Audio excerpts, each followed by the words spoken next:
ഇതാണ് കൊക്കോ കാപ്പി എന്ന് പറയുന്ന ചോക്ലേറ്റ് ഒക്കെ ഉണ്ടാക്കുന്നതിലെ 80% ഈ കണ്ടന്റാണ് ഉപയോഗിക്കുന്നത്.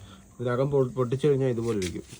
ഇതിൻ്റെ ആ പുറത്തെ പഴുപ്പ് നമുക്ക് തിന്നാൻ പറ്റും. ഇത് അണ്ണാൻ പോലുള്ള ജീവികളൊക്കെ തിന്നാറുണ്ട്. ഇടുക്കിയിലൊക്കെ ഒരുപാടുണ്ട് ഇത്.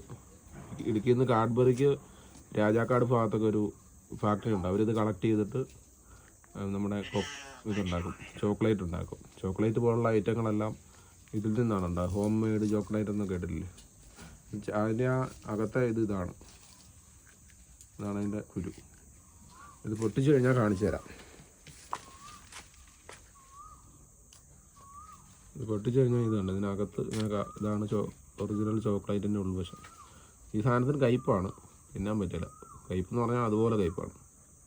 ഇത് പിന്നെ ഉണക്കി പൊടിച്ച് ആണ് ചോക്ലേറ്റിനകത്ത് ചേർക്കുന്നത്. പഞ്ചസാര അതുപോലെ ചേർത്താലേ ഇതിൻ്റെ കയ്പ്പ് മാറിയിട്ട് ഇതിന് ടേസ്റ്റായിട്ട് നമുക്ക് തിന്നാൻ പറ്റുള്ളൂ. ഇതാണ് ഇതിൻ്റെ ആ കാകൾ. കാപ്പിക്കുരു പോലെ ഇരിക്കും.